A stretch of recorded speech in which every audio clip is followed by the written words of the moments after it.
Oh jee, ik moet boodschappen doen. Nee, ik hoef geen boodschappen te doen. Ik sta op de trap. Ik sta op een vriendin te wachten. Oh nee, het gaat regenen. Oh, het begint te regenen.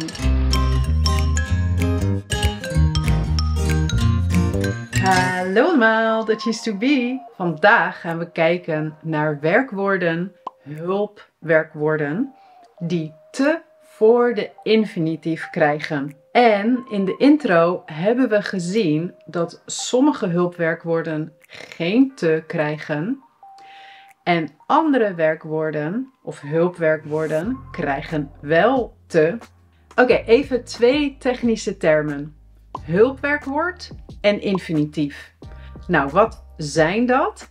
Een hulpwerkwoord is een werkwoord in de zin dat een ander werkwoord helpt. En dat andere werkwoord kan dus in de infinitief staan. Dat betekent dat het hele werkwoord is, in de hele werkwoordsvorm.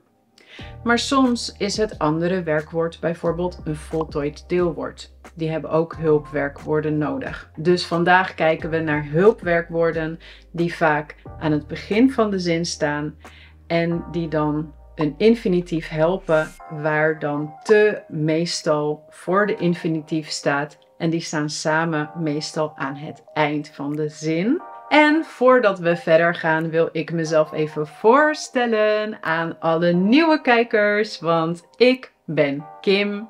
En als je wilt kun je Nederlands met mij leren op dit kanaal. Ik maak allerlei soorten video's en ik heb al superveel video's gemaakt voor alle niveaus, over superveel grammaticale onderwerpen, maar vaak ook over ander soort leuke, meer alledaagse dingen. Dus als jij nieuw bent hier en je wilt meer Nederlands leren, check mijn kanaal en abonneer je dan ook meteen even. En ik heb ook een online school met allerlei zelfstudiecursussen waar je je nog meer kan verdiepen in de materialen. En de meeste van mijn video's horen bij lessen in die cursussen, net zoals deze video. Deze video hoort bij een les die in 2 cursussen is opgenomen, namelijk de Dutch for Higher Intermediates cursus en de Big Fat Dutch Verbs course. Dus als je meer wilt leren over het Nederlands, over werkwoorden, over deze werkwoorden, check dan de links in de beschrijving naar die cursussen waar je meer informatie kan vinden met de theorie, met heel veel oefeningen, met flashcards, met lijsten van werkwoorden en met natuurlijk nog meer materialen in de cursussen. In deze les, in deze video, kijken we naar werkwoorden die dus te voor de infinitief krijgen. En dit is iets anders dan bijvoorbeeld de om te plus infinitief constructie. Dat is een soort beknopte bijzin die verschillende functies kan vervullen. En die beknopte bijzin begint dan altijd met om. En dan heb je nog meer woorden en dan heb je ook te plus infinitief. Maar wat we vandaag gaan bekijken is iets anders. Het overlapt elkaar wel een beetje, dat zullen we straks zien. Maar als je meer wilt leren over de om te plus infinitief bijzinnen en de functies, etc., dan kun je beter deze video kijken. En zoals ik zei, in deze video overlapt het wel een beetje. Want zoals we straks gaan zien, hebben we 4 categorieën van werkwoorden die te voor de infinitief krijgen. En 1 van die 4 categorieën noem ik de omwerkwoorden. En die omwerkwoorden, die hebben sowieso te voor de infinitief. En die kunnen ook om hebben in de zin. Maar om kun je ook weglaten. Dus een voorbeeld is proberen. Je kan bijvoorbeeld zeggen, ik probeer om gezonder te eten. Of ik probeer gezonder te eten. Die zijn allebei goed. Met om en zonder om. Dit is dus een mini om-te constructie. Dus eigenlijk ook een beknopte bijzin. Ik ga nu niet in op de details. Misschien maak ik daar later een keer een video over. Maar om kan weggelaten worden. Dus proberen is een werkwoord dat ook altijd te voor de infinitief nodig heeft. Dat is het belangrijkste om te onthouden. En straks gaan we dus naar die categorie van werkwoorden kijken. Belangrijk voor deze les is dus om te weten dat we heel veel hulpwerkwoorden hebben in het Nederlands. En een gedeelte daarvan krijgt geen te voor de infinitief. En dan hebben we ook veel werkwoorden die als hulpwerkwoord wel altijd te voor de infinitief krijgen. Nou, voorbeelden van werkwoorden die nooit te krijgen zijn de 5 modale werkwoorden. Dus willen, kunnen, zullen, moeten en mogen. Die krijgen nooit te. Als je zouden als apart modaal werkwoord ziet, het kan ook het imperfectum zijn van zullen, maar zouden kan ook ander soort betekenissen hebben of ja, ander soort functies vervullen. Maar zouden krijgt ook nooit te voor de infinitief. Ik heb onlangs een video gemaakt over het werkwoord laten. Nou, dat krijgt ook nooit te voor de infinitief. Of bijvoorbeeld gaan als hulpwerkwoord krijgt ook nooit te voor de infinitief. En zo zijn er nog wel een aantal andere. Ik ga nu niet door alle hulpwerkwoorden in het Nederlands, maar misschien ken je er wel een aantal en kun je in de reacties zetten dat die ook nooit te krijgen. Ik ben heel benieuwd. Maar interessanter is om te kijken naar de 4 categorieën van werkwoorden die dus wel te voor de infinitief krijgen. Nou, welke 4 categorieën gaan we vandaag bekijken? We hebben positiewerkwoorden die je kunt gebruiken voor het duratief. We hebben de zogenaamde om-werkwoorden, zoals ik net al zei, die een om-te constructie introduceren of inleiden. We hebben zogenaamde dat-werkwoorden. Dat zijn voornamelijk werkwoorden die je kunt gebruiken ook voor de indirecte reden in een dat-zin.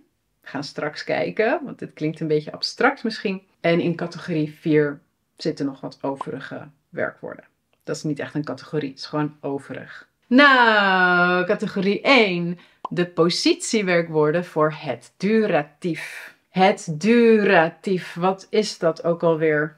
Ja, dat is als ik bijvoorbeeld vraag, wat ben jij aan het doen? Ik ben een video aan het kijken. Dus het gaat over iets, een soort van actie wat een beetje tijd in beslag neemt. Kan in het nu, kan in het verleden, kan ook in de toekomst zijn. Daar gaat het nu verder niet over.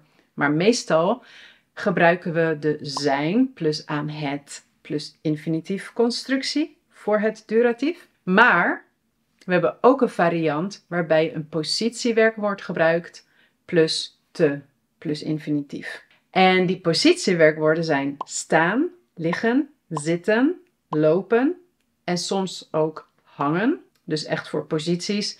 Je staat, je loopt, je zit. Ja, normaal gebruik je die eigenlijk om een positie te beschrijven, zoals ik sta op de trap. Maar we zagen ook al, ik sta op een vriendin te wachten. Dat betekent eigenlijk, ik ben op een vriendin aan het wachten. Je kan ook dus lopen gebruiken. Bijvoorbeeld Frank loopt op straat. Dan is het geen duratief. Dan is het gewoon echt de positie en beweging. Maar je kan ook zeggen, Frank loopt met zijn moeder te bellen. Dus hij loopt en hij belt. Hij loopt te bellen. Als hij stilstaat en niet loopt, kun je zeggen, hij staat te bellen. En als Frank zit op een stoel, kun je zeggen, hij zit te bellen. En als hij op zijn bed ligt, kun je zeggen, hij ligt te bellen. Ja? En eigenlijk betekent dit allemaal, Frank is aan het bellen. Dus dit is het duratief met positiewerkwoorden. En als je meer wilt leren over het duratief, of meer voorbeelden wilt zien hiervan, met, aan het of positiewerkwoorden, kijk dan deze video. Dan gaan we nu verder naar categorie 2. En dat zijn de om-werkwoorden. En de meeste van deze werkwoorden zeggen een beetje iets over een emotie, over een verlangen, of over een wens, of over een bevel of zo. En zoals ik al zei, ze introduceren eigenlijk een soort kleine beknopte om-te bijzin. Maar om is optioneel, die kun je ook weglaten. Dus ja, vandaar dat deze werkwoorden vandaag in de video zijn opgenomen, omdat je ze vaak kan weglaten en meestal gebeurt dat ook. En dan heb je dus het werkwoord plus de rest van de zin plus te voor de infinitief. Nou, in de online cursussen heb ik een lijst opgenomen met allerlei werkwoorden. Frequente en minder frequente. De frequente zijn een beetje voor A2, B1 niveau en de minder frequente voor B2, C1 niveau zelfs. En ik heb ook daarbij opgenomen welke dus voor het duratief zijn, maar ook welke voor om en welke met dat. Dus je kan online al die werkwoorden zien met voorbeeldzinnen en dus ook in welke categorie ze vallen. Maar een paar voorbeelden van dit soort werkwoorden zijn beloven, bevelen, durven, proberen, verlangen, verzoeken, vragen en wensen. En je ziet bij beloven en wensen een asterix. Dat betekent dat deze zowel een omwerkwoord zijn, maar ook een soort dat-werkwoord. Dus ze kunnen ook een dat-zin introduceren. Nou, daar gaan we straks naar kijken. We zagen net al, ik probeer gezonder te eten. Of ik probeer om gezonder te eten. Dat is allebei goed. Mijn buurvrouw vroeg mij om even te komen. Ja, of mijn buurvrouw vroeg mij even te komen. Met of zonder om. Is allebei goed. Hoesijn verlangt ernaar om zijn familie te zien. Of Hoesijn verlangt ernaar zijn familie te zien. Ook allebei goed. Maar belangrijk, er zijn ander soort om te bijzinnen. Ik ga daar nu geen voorbeelden van geven, maar in de meeste van dat soort bijzinnen kun je om niet weglaten. Dus je kan nu niet denken, oh, altijd als je om te plus infinitief hebt, dan is om optioneel. Nee, dat is alleen bij deze werkwoorden. Maar in de meeste gevallen van een om-te constructie is dat niet zo. Ja, de derde categorie, dat zijn dus de dat-werkwoorden. En dat zijn werkwoorden die meestal ook voor een indirecte reden worden gebruikt. Dus dat-zinnen in de indirecte reden. Voorbeelden van dit soort werkwoorden zijn beloven en wensen. Wat we net zagen, die konden bij om, maar die kunnen ook hier. En dan beweren, geloven, hopen, zeggen, etc. Kijk dus in de lijst in de online cursussen als je al deze werkwoorden wilt kennen, weten, leren. Nou, laten we kijken naar wat voorbeeldzinnen. En dan ook de twee manieren vergelijken. Bijvoorbeeld beweren. De vrouw beweert wereldkampioen schaken te zijn. Nou, de onderliggende indirecte reden is, de vrouw beweert dat zij wereldkampioen schaken is. Hier zie je dat beweren kun je dus een indirecte reden mee maken. En eigenlijk dus op twee manieren. Met een dat bijzin of met een te plus infinitief bijzin. En kijk even goed naar de verschillen. Met de dat bijzin heb je opnieuw een onderwerp. Dus je hebt de vrouw beweert dat zij. Dus zij refereert naar de vrouw, maar je moet het opnieuw gebruiken. In de bijzin moet je opnieuw een subject gebruiken, een onderwerp. Dus de vrouw beweert dat zij wereldkampioen schaken is. Is het werkwoord dat hoort bij zij. Ja, dus het moet vervoegd worden naar de derde persoon. Terwijl in die andere constructie de vrouw beweert wereldkampioen te zijn. Ten eerste heb je nu in het tweede beknopte bijzin geen subject. Dat is een van de kenmerken van een beknopte bijzin. En ik bedenk nu dat het misschien handig is om een keer een video te maken over het concept beknopte bijzin en het verschil met een normale bijzin. Maar in het kort, twee dingen belangrijk voor een beknopte bijzin. Het subject wordt niet nog een keer expliciet vermeld, maar dat is eigenlijk indirect hetzelfde als het subject van de hoofdzin, dus de vrouw. En volgens mij hebben we altijd te in beknopte bijzinnen. Pin me er niet op vast, maar ik denk het wel. Even uit mijn hoofd. Volgens mij altijd te. Met dus een infinitief.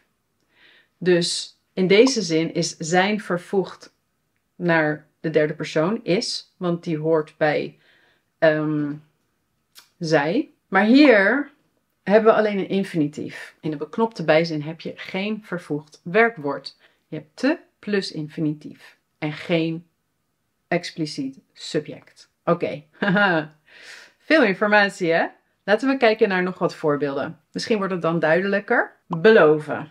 Beloven is dus ook een dat-werkwoord en kan ook een om-werkwoord zijn. Dus we hebben eigenlijk 3 zinnen die we kunnen maken. Met een beknopte bijzin. De man belooft vanavond de afwas te doen. De onderliggende dat-bijzin, dus de onderliggende indirecte reden met een dat-bijzin is eigenlijk: de man belooft dat hij vanavond de afwas doet. Dus je ziet dat hij de afwas doet. Doet hoort bij hij. Maar in de beknopte bijzin hebben we niet meer hij. Hij gaat weg. Dat gaat ook weg. En doet gaat weer naar de infinitief. Dus hij belooft de afwas te doen. Maar beloven kan ook om introduceren. Dus je kan ook zeggen: hij belooft om de afwas te doen. Ja, dus extra leuk deze. Ja, hij kan op 3 manieren, deze zin. En de laatste. Ik hoop op tijd thuis te komen. Onderliggend is dit: ik hoop dat ik op tijd thuis kom. Ik hoop dat ik op tijd thuis kom. Ik hoop op tijd thuis te komen. Oh ja, iets interessants ook wat we hier zien. Tot nu toe zagen we steeds dat te voor de infinitief komt, samen aan het eind van de zin, of voor 2 infinitieven, of misschien kun je zelfs 3 infinitieven hebben. Ik heb nu niet zomaar een voorbeeld, maar in ieder geval 2 kan wel, hebben we ook net gezien. Maar hier zien we dat als we een scheidbaar werkwoord gebruiken, dat te tussen het eerste deel, thuis, en het tweede deel, komen, komt. Thuis, te, komen. Je kan niet zeggen te thuiskomen. Nee, dat is fout. Dus even belangrijk. Soms kan je een indirecte reden maken met een dat-bijzin, waarbij het onderwerp in de hoofdzin, die iets denkt of beweert of hoopt of wenst, iemand anders is dan het subject of onderwerp in de bijzin. Bijvoorbeeld, we hadden net: de vrouw beweert dat zij wereldkampioen is. Maar je kan ook zeggen: de vrouw beweert dat haar broer wereldkampioen is. Dus de vrouw en haar broer, 2 verschillende subjecten. Nou, en in dit soort gevallen, wanneer dus het subject van de hoofdzin iemand anders is dan het subject van de bijzin, dan is het dus niet mogelijk om hiervan een zin te maken met een beknopte bijzin. Want in de beknopte bijzin is het subject, wat niet expliciet wordt genoemd, hetzelfde als die van de hoofdzin. Met een normale bijzin kun je 2 verschillende onderwerpen hebben, want die worden apart genoemd. Maar met een beknopte bijzin is het altijd zo dat, omdat die niet wordt genoemd, expliciet, het impliciet altijd dezelfde is als die van de hoofdzin. Nou, de 4e categorie, dat zijn nog een paar overige werkwoorden. Hier vallen bijvoorbeeld ook hebben en zijn onder. En hebben en zijn vaak hulpwerkwoorden met een voltooid deelwoord voor het perfectum. Of zijn kan ook gebruikt worden voor passieve zinnen. Dan is het ook een hulpwerkwoord. Maar het kan dus ook hier soms met te plus infinitief gebruikt worden. En we zagen net ook al een voorbeeld met hoeven in de intro. En zo hebben we ook bijvoorbeeld komen en zien en vallen. En nog meer voorbeelden staan in de lijst die je online kunt vinden. Laten we kort naar 4 voorbeelden kijken. Nou, in de intro zagen we net al: ik moet boodschappen doen. Dus moeten is zonder te. Maar hoeven, ja, hoeven is bijna altijd de negatie van moeten.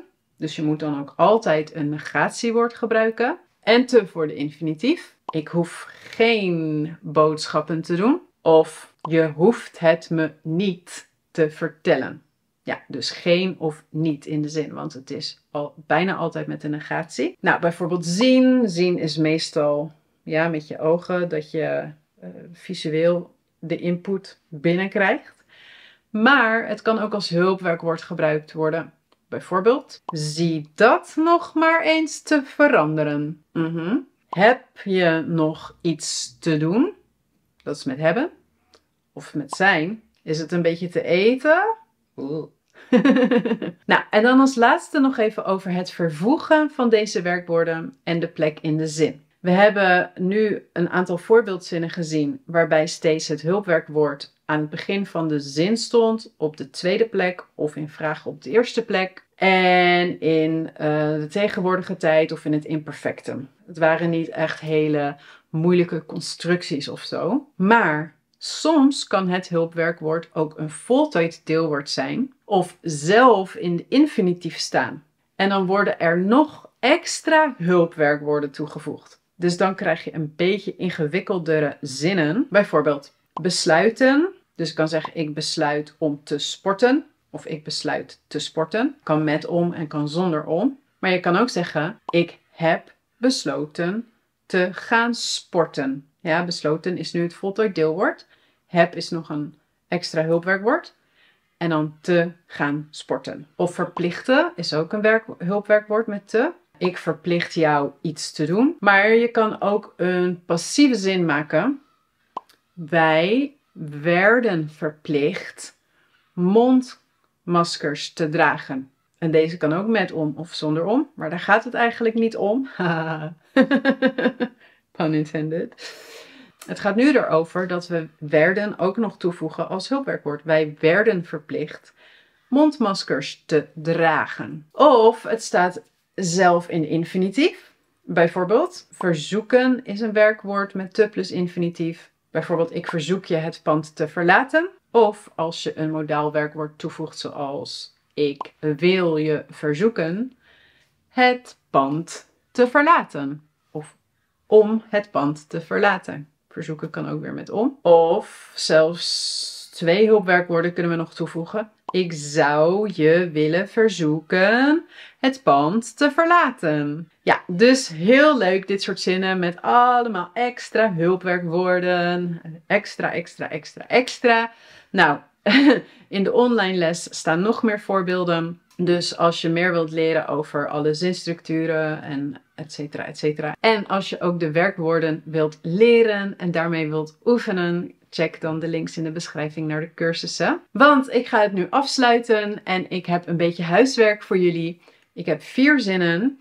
En jullie hoeven alleen maar te zeggen in welke je wel te moet toevoegen en in welke niet. De juiste antwoorden heb ik ook in de beschrijving gezet. Maar ik ben natuurlijk ook heel benieuwd of jullie wat hebben geleerd vandaag. Dus ik zou ook graag willen zien wat jullie antwoorden zijn. Zin 1. Thomas denkt dat hij perfect Nederlands kan, streepje, praten. Moet hier nog te voor praten of niet? Zin 2. Thomas denkt perfect Nederlands, streepje, kunnen praten. Zin 3. Thomas zit een beetje, streepje, niksen. En de laatste zin. Laten we de les nu, streepje, beëindigen. Ja, dus 4 zinnen.